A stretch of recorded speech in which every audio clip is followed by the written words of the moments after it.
just introduce myself again. My name is Mason Herson-Horvath. I am the program director for the Institute for Social Ecology.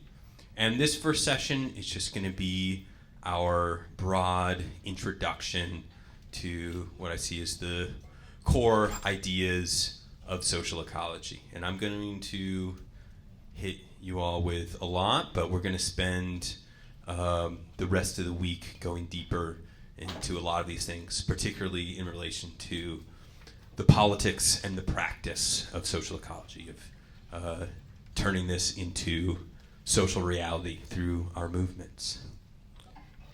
So I'm going to overview social ecology as an ecological philosophy, as a critique of hierarchical society, and as a revolutionary political theory. And social ecology as a body of ideas was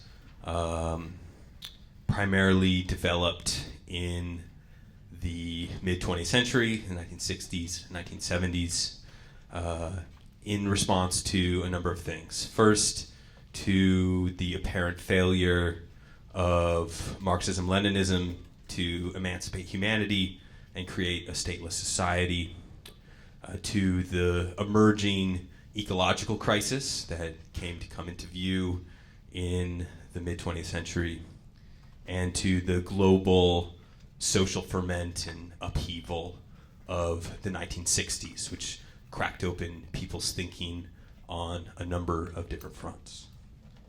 And social ecology is also a thoroughly interdisciplinary body of thought, primarily drawing upon ecology and evolutionary biology, on anthropology, feminist theory, urban studies, the radical political thought of Marxism and anarchism, and the broader libertarian left, as well as dialectical philosophy in particular.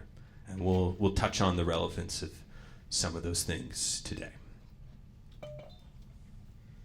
So just to give a rough roadmap of what I'm going to be covering here, I'm going to attempt to explain briefly social ecology in terms of three core ideas that I see as the pillars of this system of thought. The first of those is that human society is a part of nature. Second, that the destruction of nature that we presently see is not an innate feature of human beings, but instead a product of the particular social relations that structure our current society. And lastly, that those social relations can and must be transformed through a social revolution that would bring into being a new society that is ecological and organized along directly democratic and communistic lines.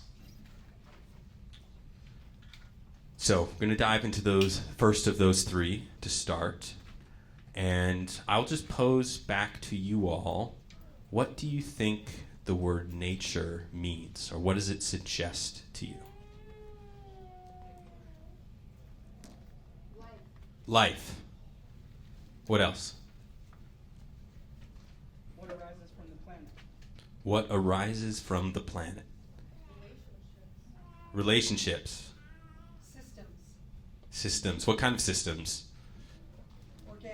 Organic systems, okay? Interdependent systems. One needs the other. Interdependent systems. Energy. You guys are stealing a lot of my thunder, which is awesome. Beauty. That's fun. Freedom. What does wider society, at least in our cultural context, usually use the word nature to mean? Outside, the outdoors. Not human. Trees, it's a good example. What was that? You say beavers? Leisure. Leisure. Oh.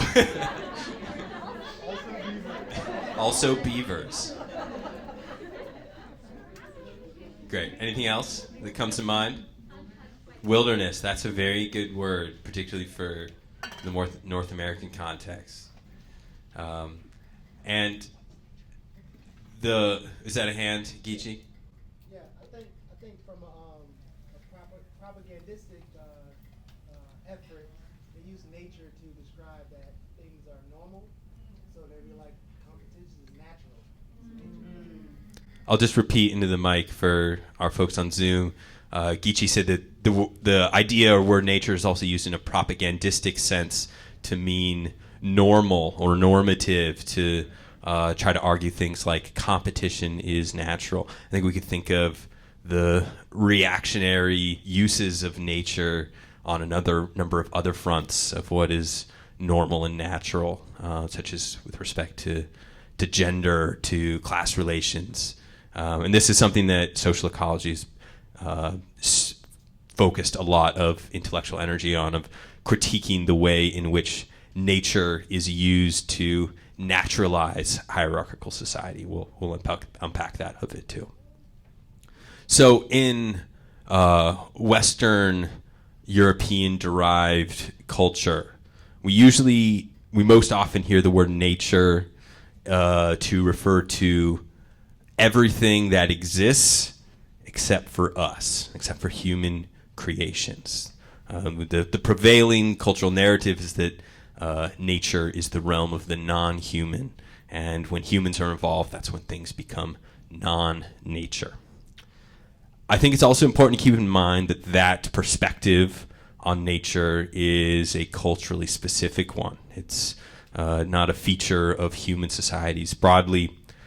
In particular, indigenous societies all over the globe generally reject this framing and instead see nature as something that we are a player in, something that we have a role in shaping, rather than something external to ourselves and to our societies.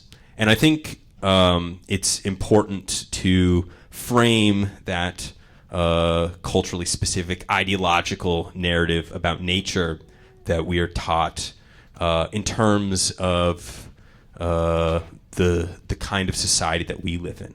That idea is downstream of the fact that we live in an alienated and hierarchical social order that separates us from one another and from the rest of the web of life. So, in contrast to this idea of nature as all the stuff out there that isn't us, social ecology offers a different framing, a different way of thinking about the idea of nature.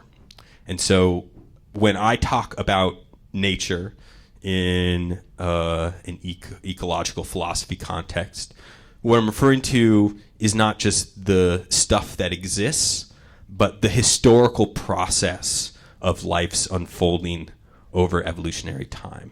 That's seeing nature as natural history, something with an arc and an expansionary development that is unfolding through evolution and ecological processes. And while we cannot predict the evolutionary pathway that any particular organism is going to follow, social ecology maintains that there are certain tendencies that we can extract or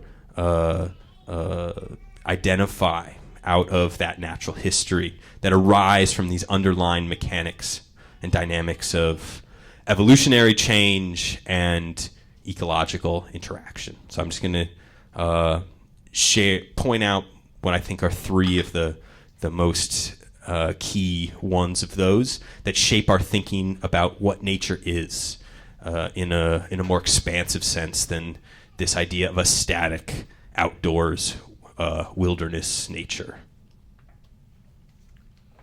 The first of those is diversity or diversification. And at the most basic level, Darwinian natural selection is a theory of diversity. It's trying to make sense of how life could take on all of these radically different forms through a fairly basic underlying process of mutation and selection. And I think this as a long-term historical tendency of life or of nature is most obvious when looking at the natural history of mass extinction events. There have been multiple periods throughout our planet's history in which the stars have aligned in the worst possible way, and there have been cataclysmic contractions where whole limbs of the tree of life are hacked away. But regardless, every single time life has radiated outward to diversify again and again and again. This is something that is a feature of evolution as a process itself. I think another part of this dynamic of diversification is that nature leaves no stone unturned. Even the most marginal environments where it seems, at least to us, the most challenging for a living thing to eke out a means of existence, we're going to find life there, because life is an expansionary process of trying to find a way everywhere that there is a possible way. We can see that in the various extremophile organisms that are surviving off of methane seeps at the bottom of the ocean, or above the tree line in mountains where bare rock is still being colonized by lichen. And that's because life is not just expansionary, it's voracious. It will attempt to carve out an existence for itself wherever there is an opening. And that's part of what drives this diversity, that we need to have life take on this endless array of forms in order to expand into new environments. The second I want to talk about is something that someone already said, which is interdependence as a sweeping tendency across the course of natural history. And what I'm trying to argue is not just that interdependence is a feature of life, but the process of life's unfolding, of nature's unfolding, is in the direction of greater levels of interdependence. And that's because of what I was just describing, of the voraciousness and expansionary nature of living things to try to carve out spaces for existence for themselves wherever possible. So in the case of, for example, lichen on those rocks in really marginal environments, they are converting the inorganic matter of rock into their own bodies, which then becomes the condition for life for pioneer species of plants who are able to make do with the slimmest traces of soil, which then become the conditions for life for a whole array of other things. And so there's an interdependence that emerges out of living beings co-creating the conditions for one another's existence. And I think what's most important for us to internalize is that ecological space, of the capacity of living things to thrive, is not a zero-sum game. As our ecologies expand and diversify, they are creating new possibilities for other living things to inhabit. And that's why interdependence isn't just a feature, it is a tendency of this process that we deepen into. And so this gives rise to a sort of systemic mutuality, where even though life emerged on a planet without life, today every living thing on this earth is dependent for other living things for the conditions of its existence.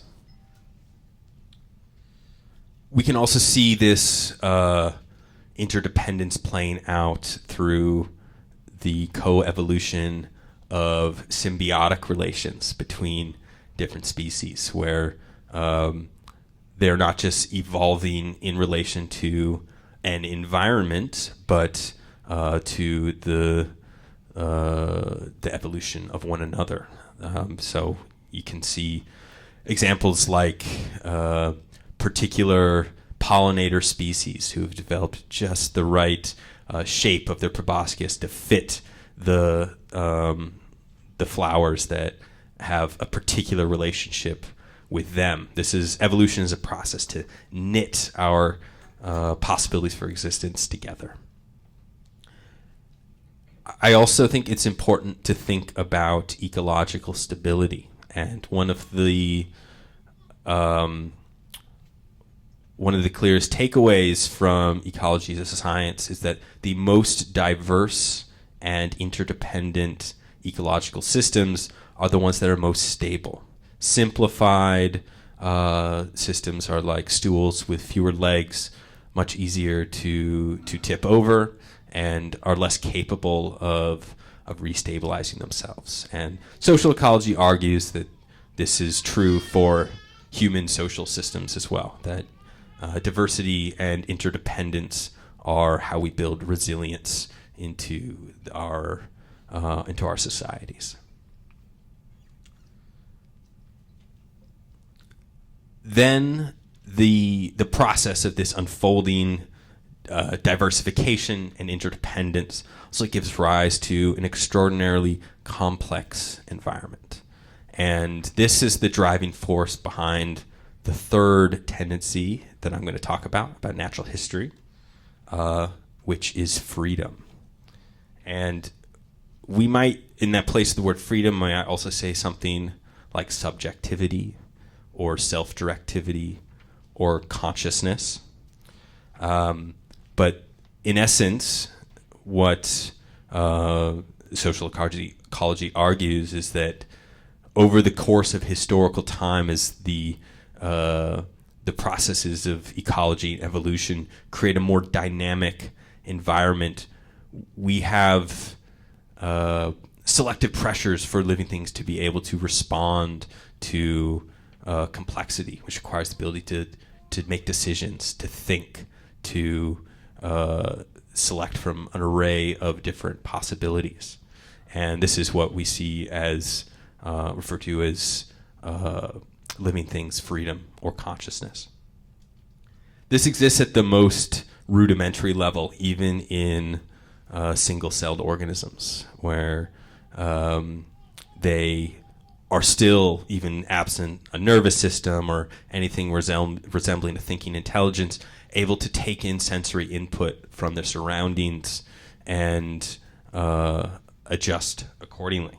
And this is the foundation of self-directivity that becomes more and more expansive through the evolutionary process.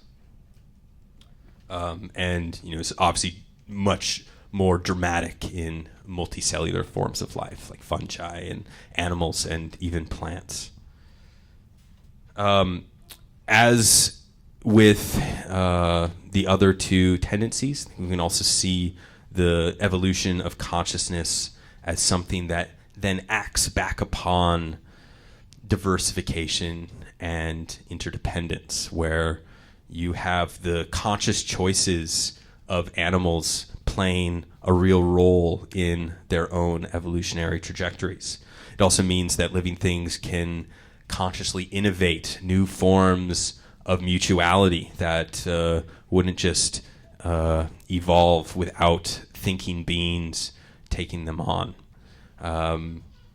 There are so many examples, particularly with humanity, of us figuring out or innovating with each other ways in which we can have partnerships with other living beings that make our planet more diverse, more interdependent.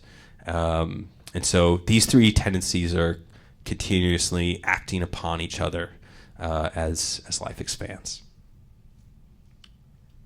So humanity emerged out of this natural history, and I think in some really important ways embodies those three tendencies that we've talked about. In social ecology, we use a framework to make sense of the relationship of humanity and human society to the rest of nature. It uses the language of first nature and second nature. First nature is everything that we've been talking about, the unfolding of natural history through evolutionary time.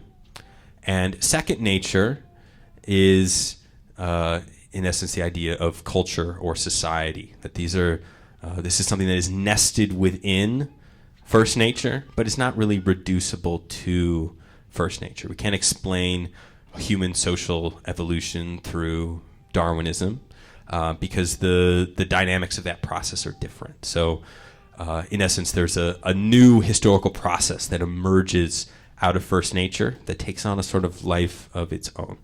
And we can think about this most clearly as the kinds of innovations that are transmitted socially rather than biologically or genetically. And particularly for the case of human beings, I think what is most important about our second nature is that these things that we pass on to each other are inherently and thoroughly changeable. There's nothing about our culture or our social structures that's inscribed in our DNA. These are things that emerge out of human history, and that human choices and debates and all these other processes of social change act upon. And so while human society is nested within nature, we need to hold fast to the fact that that is something thoroughly malleable. And this is getting back to what Geechee was saying about the uses of the concept of nature to try to naturalize the features of the society that we presently occupy. This is the rhetorical move of reactionaries across all human history to try to claim that the particular social arrangements that we live in are just the way nature is, so we can't really touch them. And what's so important for social ecology is to recognize that the ability of human beings to adopt new social forms, new social relations, to change them, that is what is natural to us. That's an embodiment of the principle of freedom or subjectivity that comes out of nature, that we've taken to a dramatic new level. And this reactionary way of thinking about nature as a static or fixed thing also plays out with how we project our social relations back onto nature. So, for example, it's colloquially common to refer to, say, lions as the king of beasts, or be looking at a beehive to decide one of those is the queen. Obviously, neither of those animals is existing in some kind of command and control relationship with other animals. They're playing different ecological functions, but this is not an institution of rule. We have distorted our own concepts of how ecology works through the social world that we inhabit. And particularly with, say, this bee example, it's also crucial to keep in mind that human societies are nothing like a beehive, because for these sorts of colony species, the relationships between the different roles in the colony are literally inscribed into their biology. Ants are not going to be able to change the structure of their social system through a process of social reform or revolution or what have you. These things are inscribed in their nature in a first nature sense. That is not true for human societies. ours can be structured in an endless variety of ways. And this, in particular, is why anthropology has been so important for the development of social ecology as a system of thought, because even just singularly for the basic social imagination that comes with recognition of the many different ways human social groups have organized themselves. There is really there are no bounds on how diverse or expansive we could organize our societies to be. So this second nature that we're talking about of and humans themselves as an organism are obviously part of the web of life. And this is something that Western concept of nature is everything except us misses or pretends isn't the case to our peril. And this is also something that the mainstream environmental movement also, we would argue, fails to internalize. So our global ecology it's not possible for that to be something untouched by human beings. It's the emergent totality of interactions between every living thing on the planet, of which we are, of course, about 7 billion of. And every living thing that exists impacts nature. That's what makes nature a living system. To be alive is to co-create that world as one of its constituent parts. And this is why it's can be challenging or problematic to when mainstream environmental movements frame our aims towards an ecological society in terms of minimizing human impact.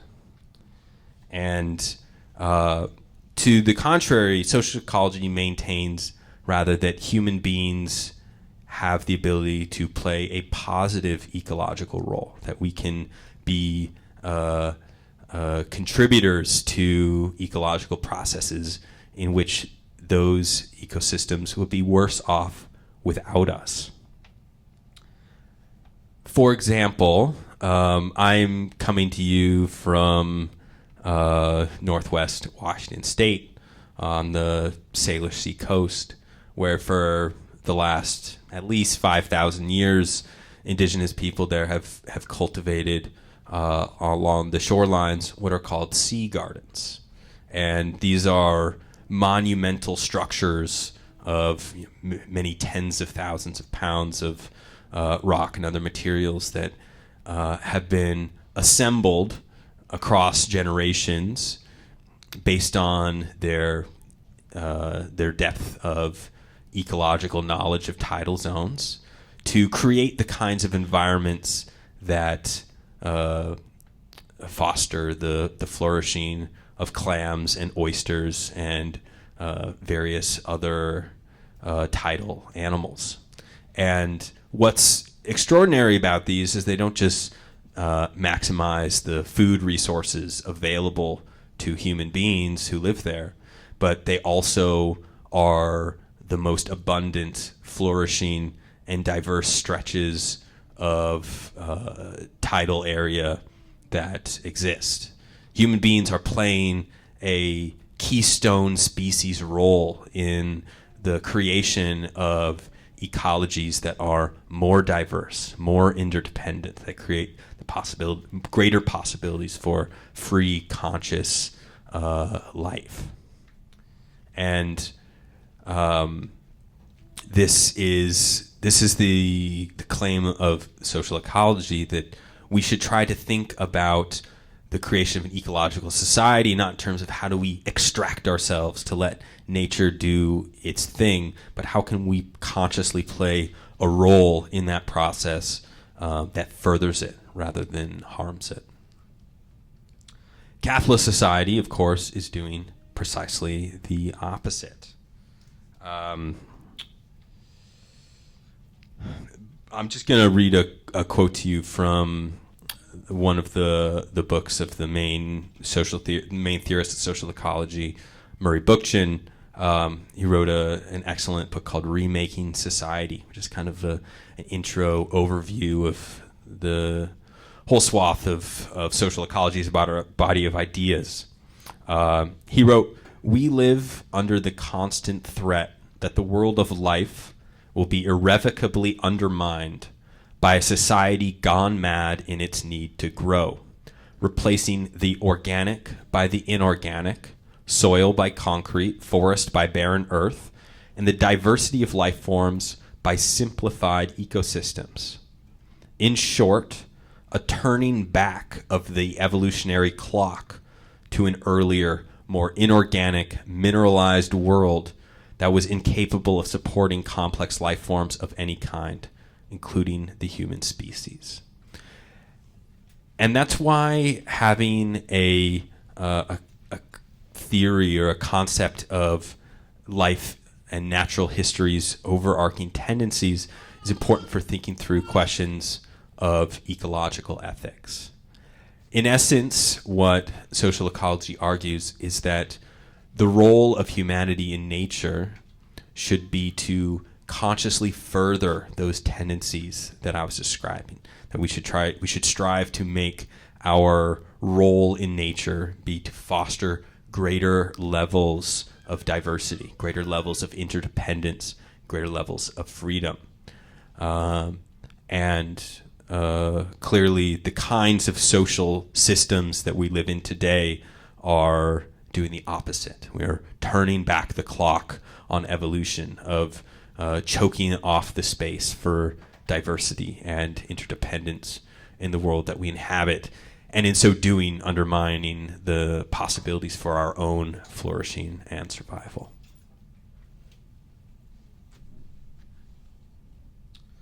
So this brings us to the second pillar of social ecology. So think back to that distinction between first nature and second nature. The second nature being culture or society, these malleable features of human existence. So those social relations of second nature are what structure our interactions with the rest of the web of life. So when you think about how we relate to a forest or a river or any other ecological community, we're not just doing so as an animal with our physical forms that eats and reproduces and breathes. We're doing so as a collectivity through the kinds of systems of social organization that structure our lives. And so, the people who live in a capitalist society interface with the rest of nature in a radically different way from other kinds of social organization. And secondly, and I think this is the most crucial part, is that understanding those social relations, those systems of social organization as changeable is the most crucial fact of how we would approach the ecological crisis, how we might try to begin the process of building an ecological society. So even with radical or socially conscious environmentalists, it's quite common to hear description of the unraveling of our biosphere that is underway as being caused by humans, without elaboration, without further discussion of which humans, how, why. And this amounts to a kind of collapsing of humanity into a single flat entity.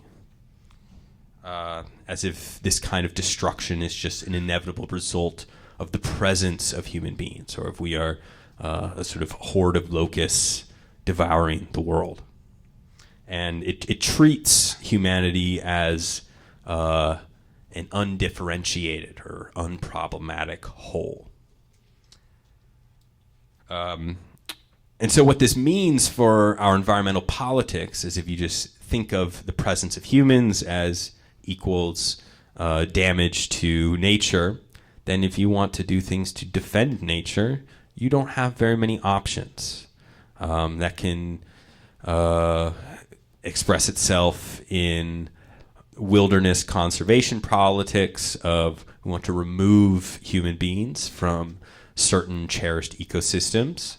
This has been the underlying thinking of all manner of practices of ecological colonialism, where colonizer or racist governments carry out a policy of removal of indigenous peoples from certain ecosystems in an aim to, quote unquote, protect them. This can also express itself in openly misanthropic politics of a singular focus on population and an insistence that if we're going to save the rest of the natural world, that means killing off or removing a majority of human beings. But most of all, I think this thinking of humanity as an undifferentiated whole with respect to the ecological crisis is just a misdiagnosis of the problem. And I just want to pose this question back to you all of what do you think is inadequate about that explanation? What's missing when we just talk about the climate crisis or the ecological crisis is caused by human beings? It ignores power. Ignores power. Billionaires. They have names and addresses. They do have names and addresses. Usually a couple addresses. It ignores indigenous and displaced people who are doing, the work of social ecology. Yeah, it's ignoring indigenous and displaced people who have been ecological stewards in various ways. Yeah, Daisy? It turns us against each other. It turns us against each other. It's ignoring the erasure of ancestral memory for all ethnicities and beings. It ignores the erasure of ancestral memory. That we had done things in different ways in the past. What's the difference between now and then? Yeah. Adherence to hierarchy. It ignores the adherence to hierarchy. Yeah. Some social classes hurt the ecology more than others. Yeah. Multinational companies and rich people in developed countries that do pollution.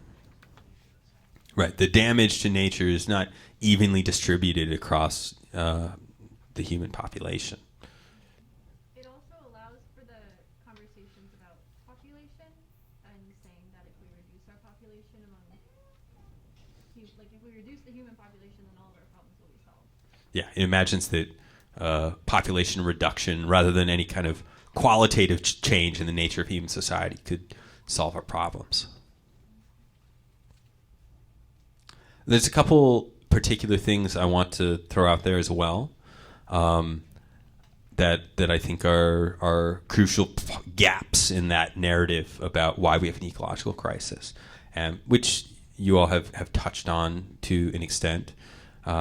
First, we live in a class society where there's a minority of human beings who control and direct all of our labor and decisions about production for their particular interests. We're not all making decisions about how we make stuff, how much stuff we make, what do we bother to make. Those decisions are made by a minority class of capitalists who possess the real decision-making power in our economic system.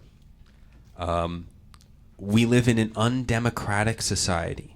Even in countries that claim the mantle of democracy and hold elections are still governed through a state in which a minority political class exercises the violent instruments of coercion and domination in the state, directs them against the rest of us. That's not a system in which we are all coming together to make collective decisions about how to relate to our ecology. And so this is, I think, the most crucial takeaway from social ecology is recognizing that the destructive relationship we have to the rest of nature is situated in the social structures of domination. That if we are going to reharmonize with the rest of the web of life, with the rest of nature, with our particular ecologies, wherever we live, that requires overcoming these systems of social domination that keep us trapped in a relationship of extraction and destruction to other living things.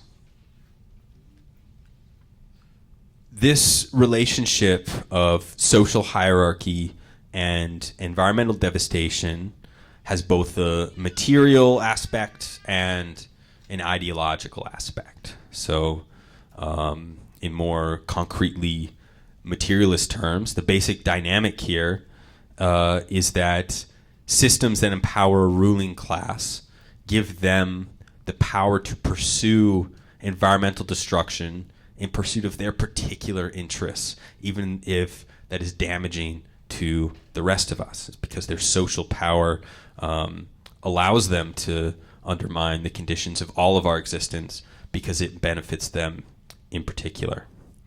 And in ideological terms, social ecology has also argued that even the idea that we could dominate nature necessarily historically stems from the emergence of relations of domination between human beings. If you think about a kind of society that emerges out of relations of ecological interdependence, concept of rulership doesn't make sense because that's not how living things interact in an ecosystem. They're in the push and pull of mutual interdependence. And it's only with the emergence of social concepts of rule and class and gender domination that we are even able to conceptually imagine our relationship to nature in terms of command and control. Lastly, I just want to say that this recognition of the class nature, the undemocratic nature of our society, is something we need to inject aggressively into the wider environmental thinking of our moment, because of basic principles of climate justice and ecological justice. When we talk about the ecological crisis as something human beings are doing in general, it collapses together the people who are the victims of the ecological crisis, those whose homes are sinking into the Pacific, who have been battered by hurricanes, even as they try to steward their local landscape, with the people who are accumulating capital at a historically unprecedented level, and willing to burn the planet in the process. I think there's something ethically and politically sickening about treating everyone's relationship to the climate crisis, the ecological crisis, in this flat, undifferentiated manner. Because that's just not how we are all relating to the causes, nor is it relating to, does it adequately capture our relationship to the impacts, which tend to have little overlap with each other. And so the responsibility for the ecological crisis lies with our ruling class. But I think a different framing that's a bit more to the point is that the ecological crisis is the result of the social system that keeps that ruling class in power at our expense. In other words, we have an ecological crisis because we have a ruling class. And so this is why it is so profoundly unhelpful and misleading to lay blame or responsibility for this unfolding apocalypse at the feet of an undifferentiated humanity. It's the result of struggles within human societies that have produced the problems that we're facing.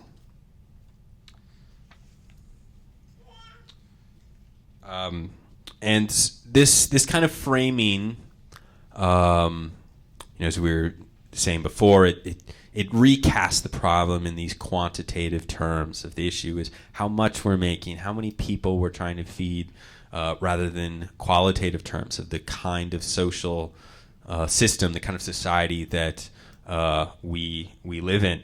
And in so doing, it sidesteps the possibility of social transformation. And this is a kind of environmental politics that does not challenge the social position of those people and those institutions creating the ecological crisis. And so I think most central to the politics of social ecology is a recognition that if we are going to overcome the ecological crisis, if we are going to meet the challenge of this century of climate devastation, that will mean challenging that social position. Our choice is on the table. In the words of Rosa Luxemburg, we have socialism or barbarism, democracy or apocalypse. And if we're going to weather and overcome this moment, that means dismantling these systems of domination and oppression that are ravaging the globe. In the early 60s, Murray Bookchin wrote an essay called Ecology and Revolutionary Thought, in which he referred to ecology as the revolutionary science. And it was the beginnings of arguing that we need to approach the ecological crisis with a revolutionary politics, in which we recognize that if we understand the ecological problems that we face and move to confront them, that will necessarily mean collision with the basic structures of capitalist society. So in social ecology, we find the first developed ecological critique of capitalism, of arguing that the problems of capitalism are not merely the internal to itself of the exploitation of workers and the inherent systemic instability that is critiqued in Capital in Marxism, but that the nature of capitalism is one that is necessarily destructive of ecologies.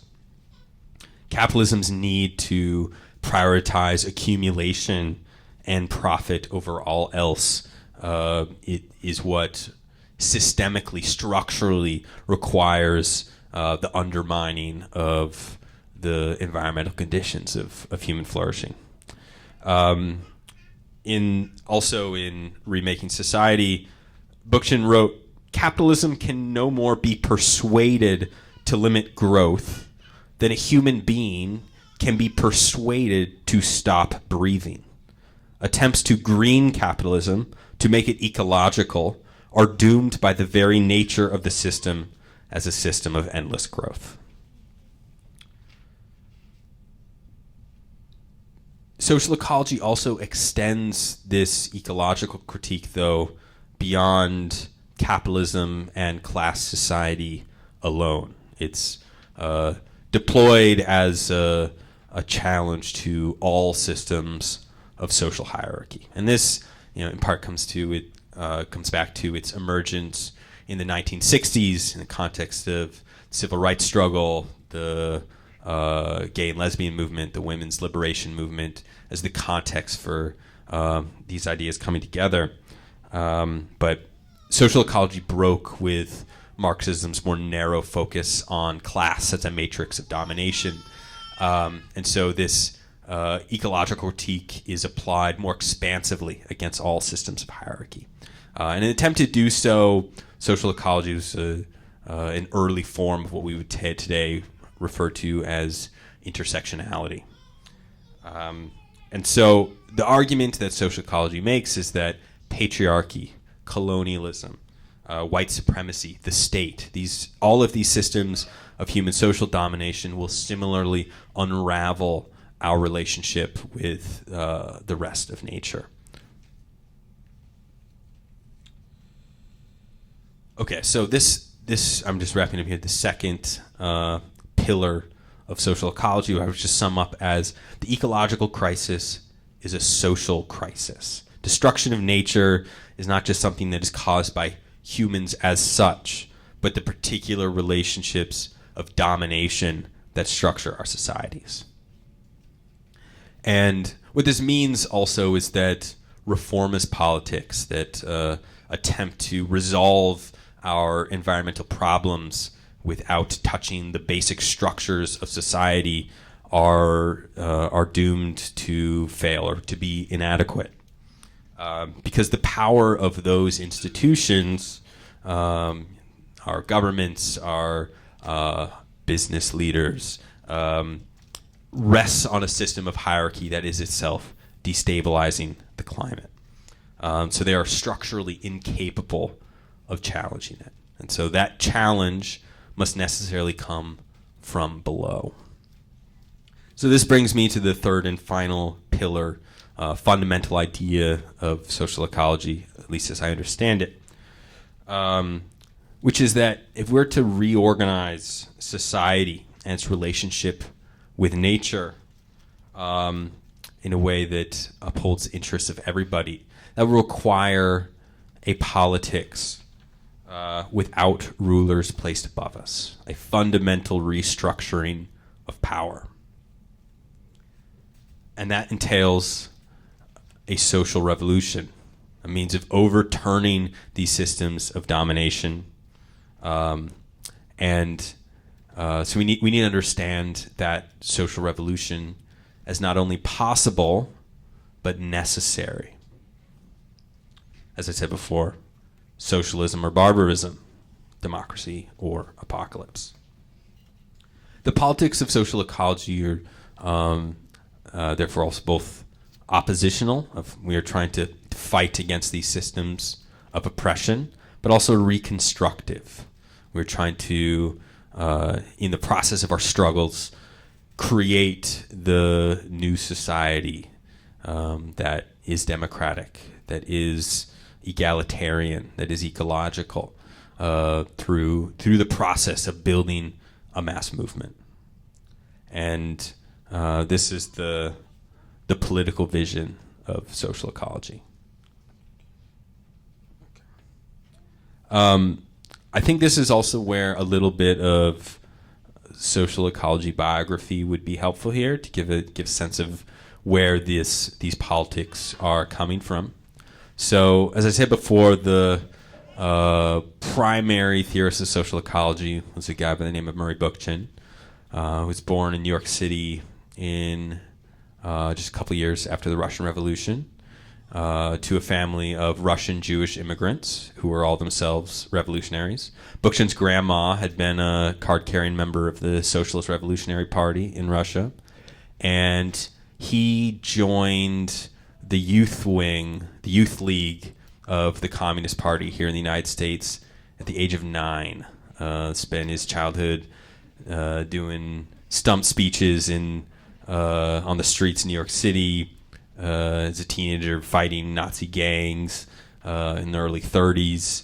And he did graduate high school, but beyond that, his only education was in the workers' school run by the Communist Party in New York City. As a teenager, he ended up breaking with the Communist Party and joined the Socialist Workers' Party, became a Trotskyist, started organizing workers in factories in Newark. But later in life ended up becoming an anarchist as he started to focus more on ecological questions that were just beginning to emerge, at least in the U.S. context in the 1950s. And so throughout the 60s, 70s, and 80s, he and other fledgling social ecologists became militants in the civil rights and black liberation movement, and the feminist movement, and the anti-nuclear and broader environmental movement. and they were closely following the revolution that was underway in the field of anthropology as the discipline in the 60s and 70s started to shed its the most overt aspects of its racist view of indigenous peoples, develop a more expansive concept of the ways in which human societies can be organized without markets, without the state, without patriarchal families, and with the kind of resulting social imagination of different ways that we might run human societies as a result. And having been a Marxist for so much of his life, Bookchin also was wrestling with the problems of Marxism. Its singular focus on class as this matrix of domination, for its productivist rather than ecological outlook, for its embrace of top-down forms of social organization that don't really fundamentally restructure power and political relationships. And his time in the foundries also convinced him of the importance of engaging with workers as more than just workers.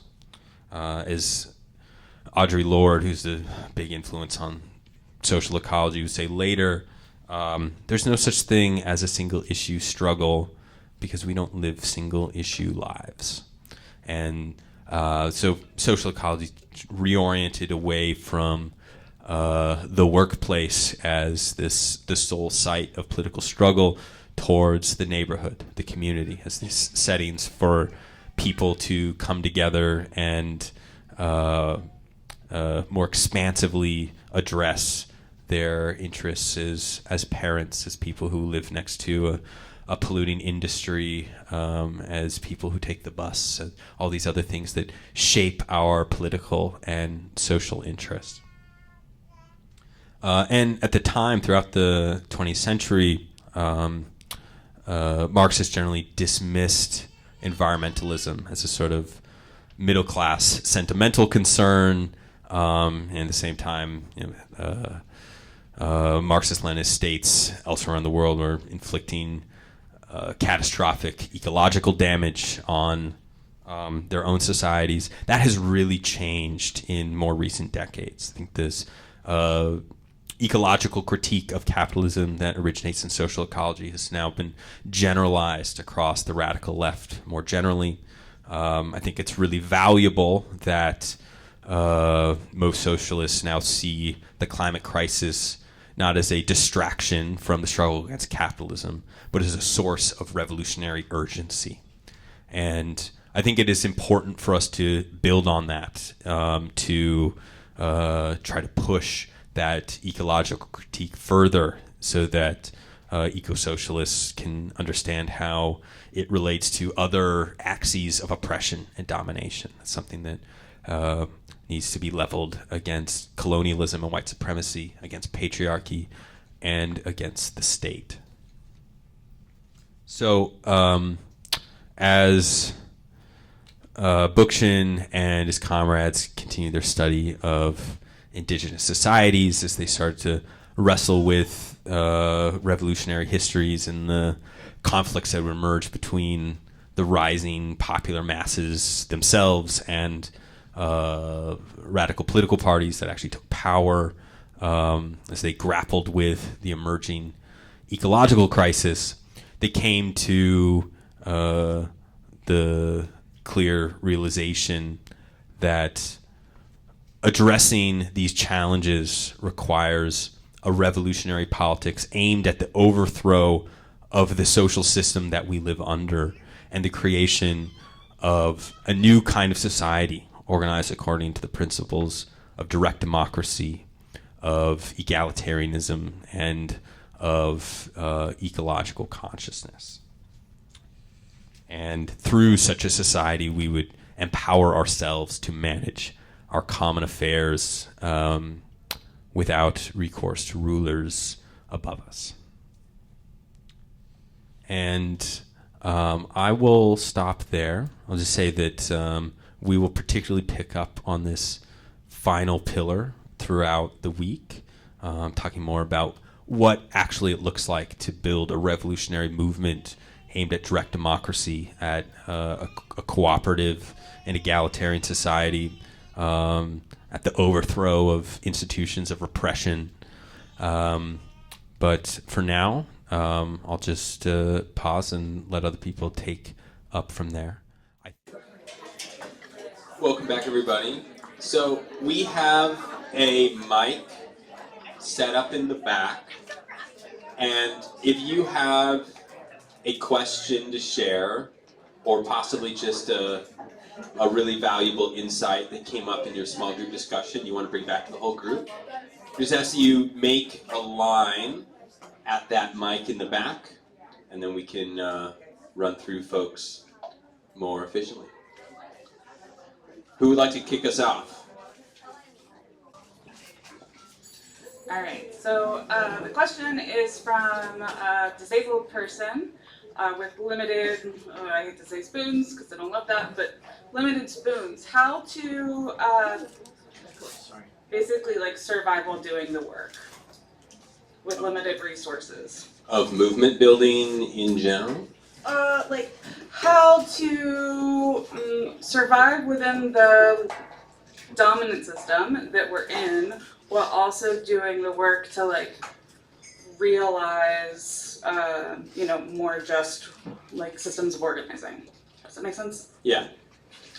Well, I think the way I would answer that is the kind of social movement process that's going to get us from here to there involves the creation of communities of care that can demonstrate to other people the sort of society that we could have.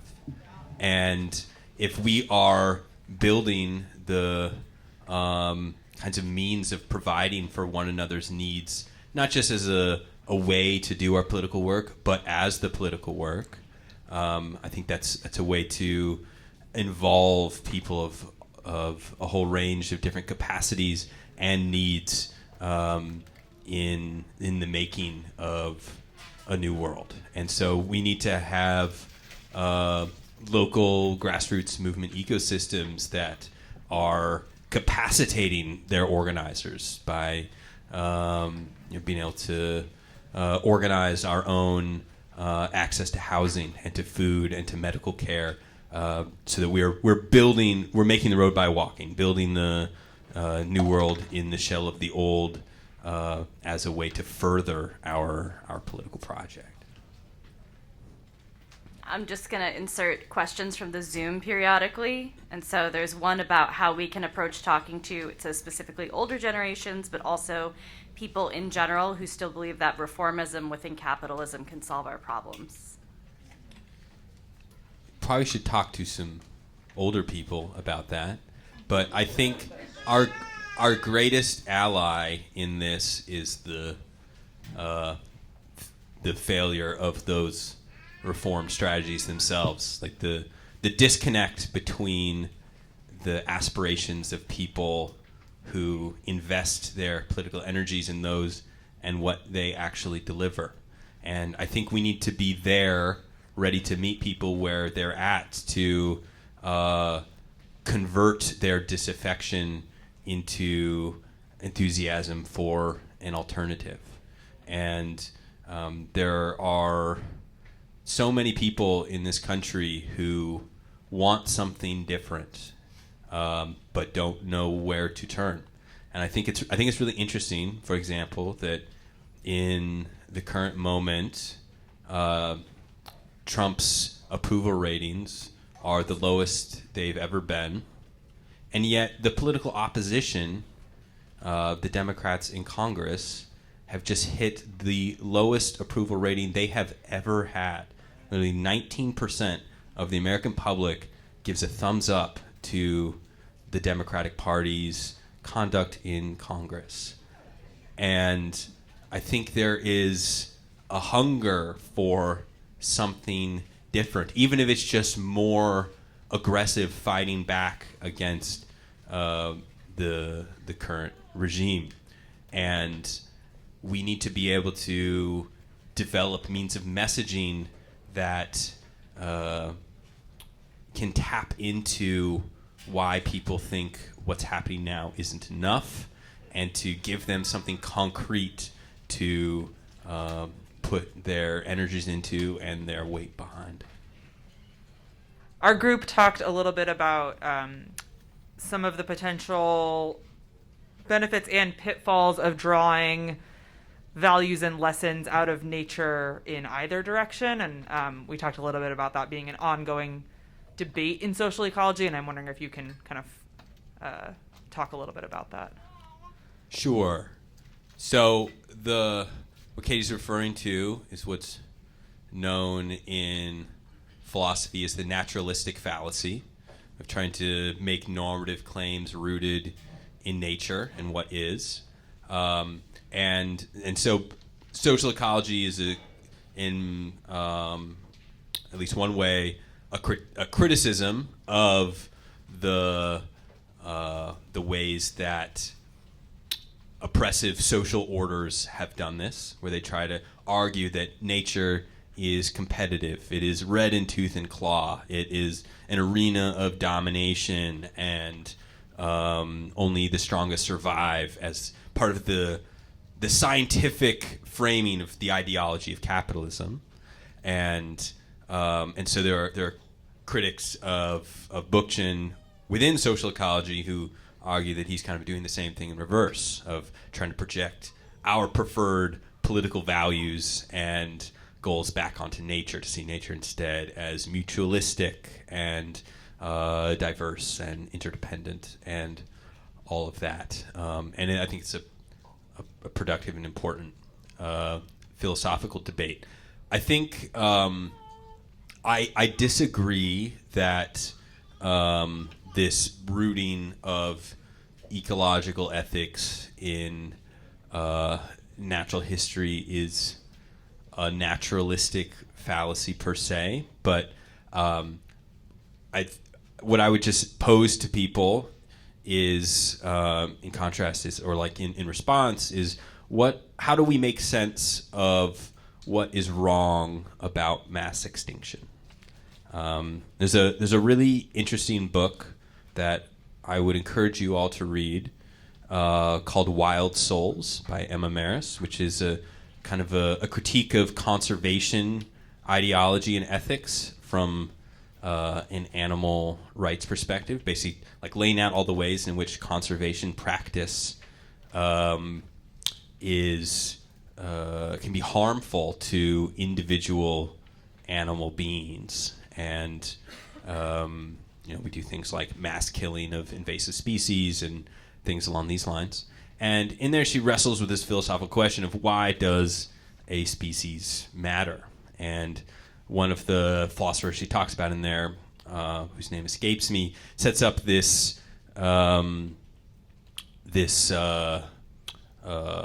hypothetical moral question of, if someone flipped a switch and it instantly evaporated every living thing painlessly on the earth, why would that be a problem?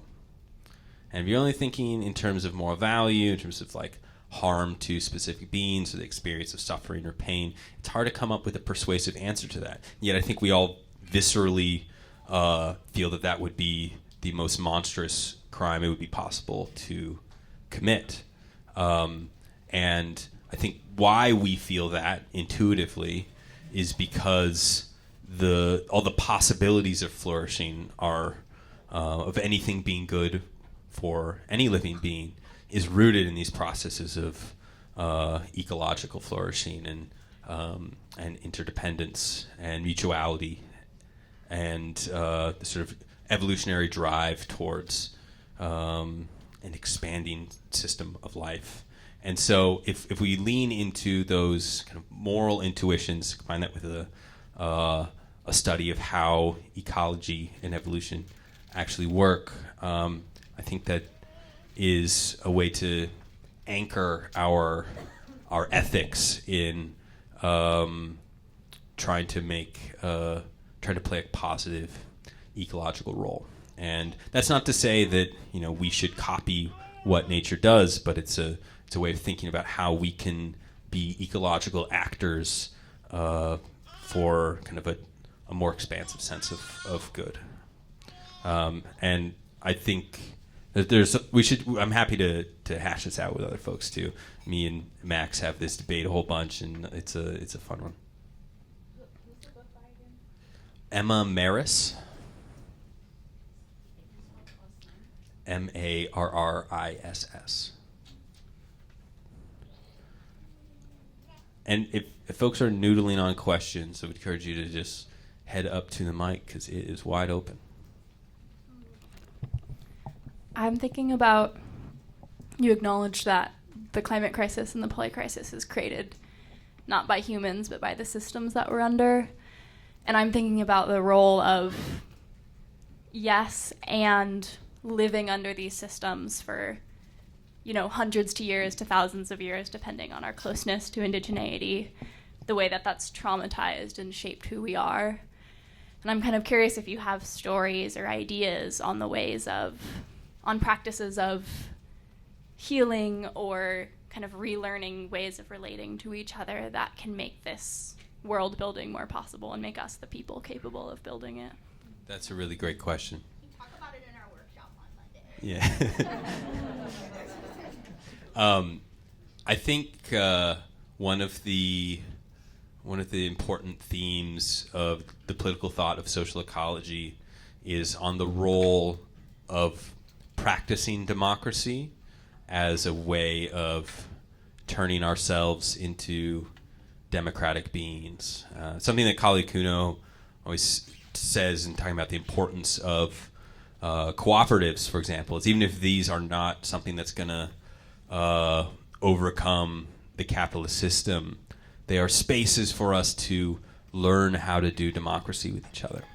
And that's not something we just come with innately, and it's whatever democratic knowledge we come with as human beings is aggressively stamped out as we live in a system of rulership and competition, and we need to be cultivating spaces where we can kind of learn how to develop these skills and transform ourselves in the process of engaging with other people. One anecdote that has really stuck with me that I'll share comes from the Zapatista experience in Chiapas, where the generation of people who made that revolution internally in the 80s, externally in the 90s, and built a meaningful system of participatory democracy, going into that thought really highly of their capabilities to democratic decision making. Like, we've got this shit down. We're teaching the world about democracy. But the really interesting thing is when, later in the 2000s, the children who had been raised in that system started to be teenagers and adults who'd be participants in the assembly process. And I've been told that their parents realized in watching their kids grow up as democratic beings that they actually had no fucking clue how to do democracy. That the people who were steeped in this from the get-go, as a result, were so much more sophisticated, so much more deft as participants in participatory discussion and deliberation. And I think, the process of transformation of ourselves through revolutionizing society and building something new is going to be continuous. And I would expect it to be a few generations down the road, even in a post-revolutionary society, before we achieve what we're really capable of in democratic terms.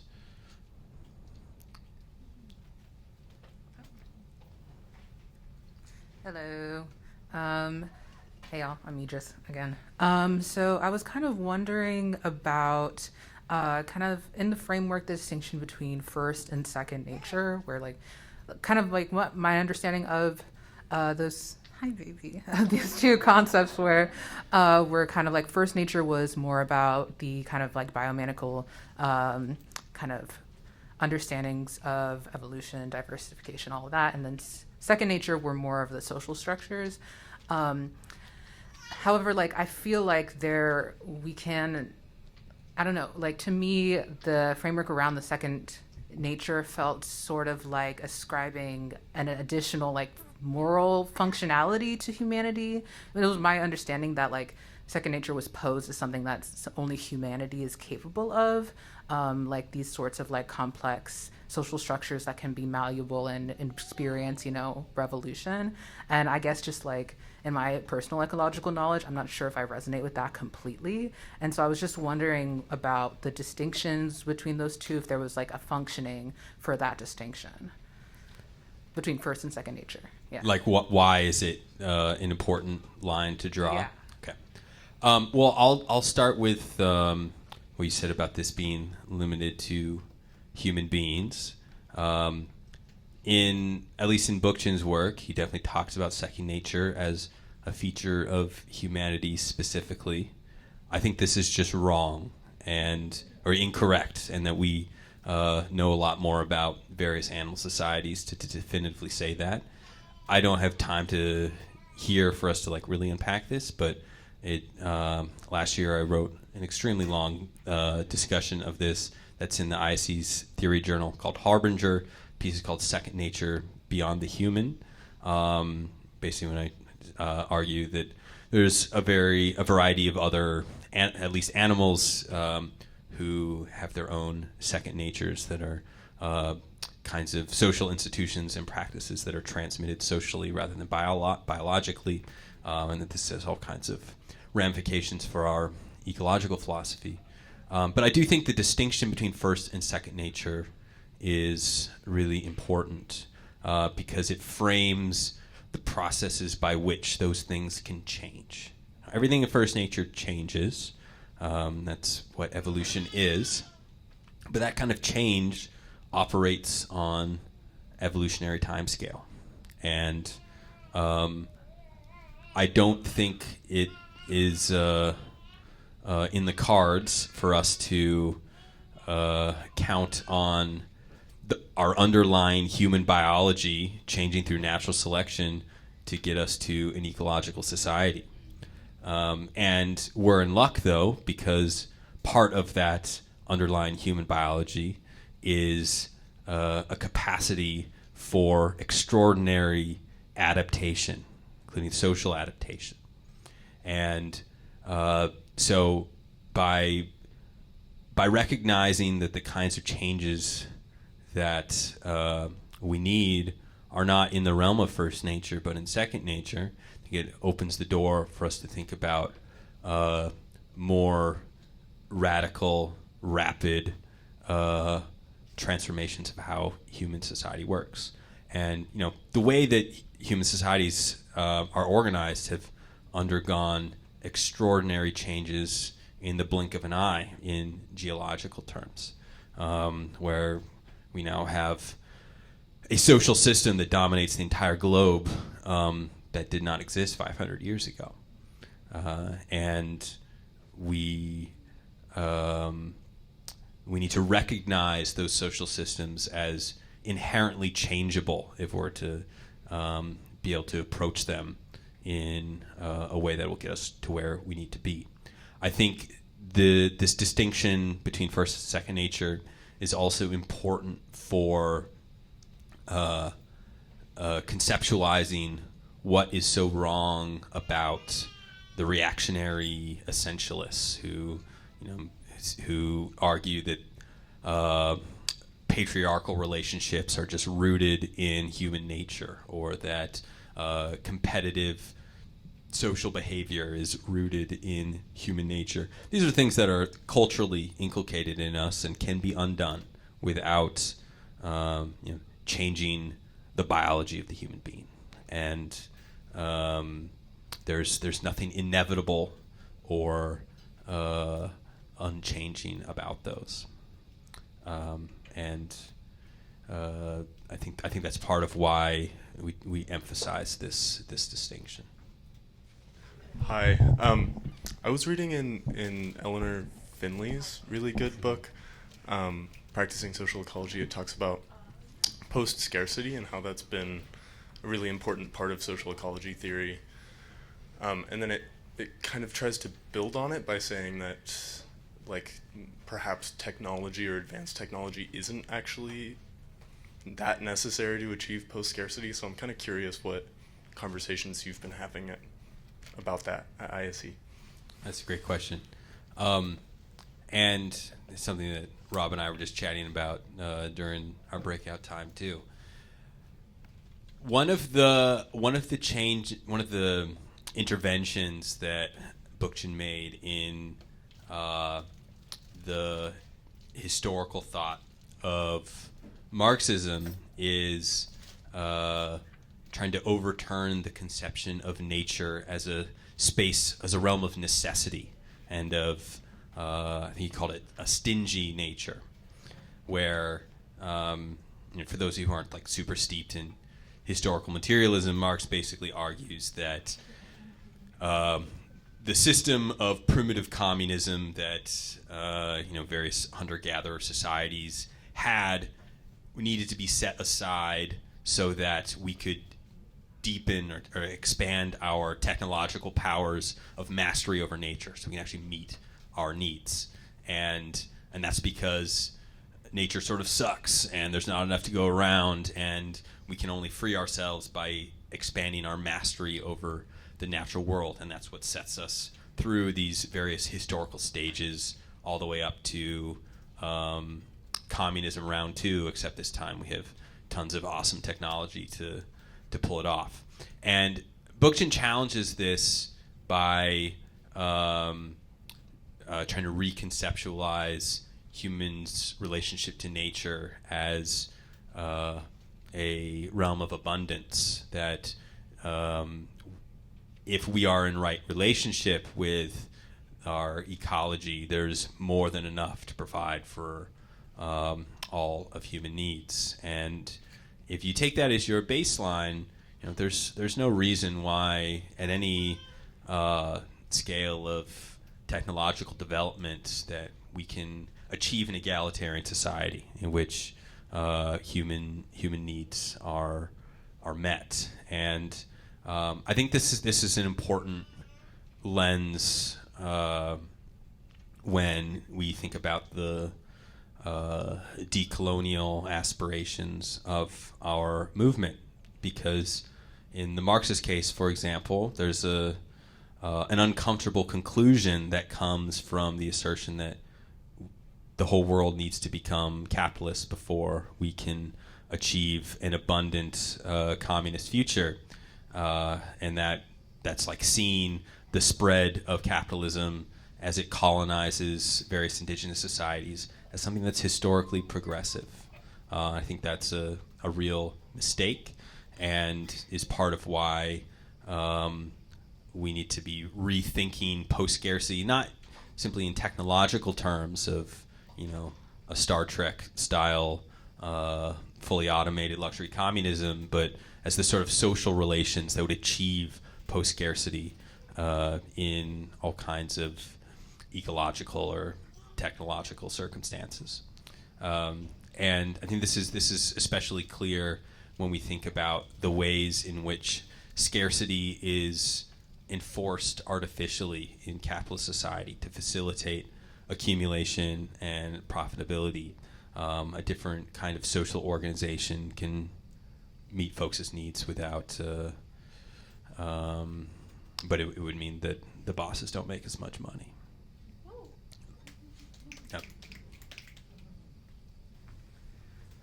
Hey, so I guess actually speaking specifically on the social relation between, and I guess kind of talking about democratization and cooperatives and stuff, but my question was more around like the concept of, if we are going to make these democratic, cooperative, institutions that sort of do the process of producing what is like needed or wanted in like a society, like should we also look at the second nature of that as well as kind of a guiding point on how we should like transform current institutions into ones that are more ecological? So I guess, for example, here, like, I think probably everyone in this room doesn't like monocropping and like giant farms full of like one single variety of corn that barely feeds anyone.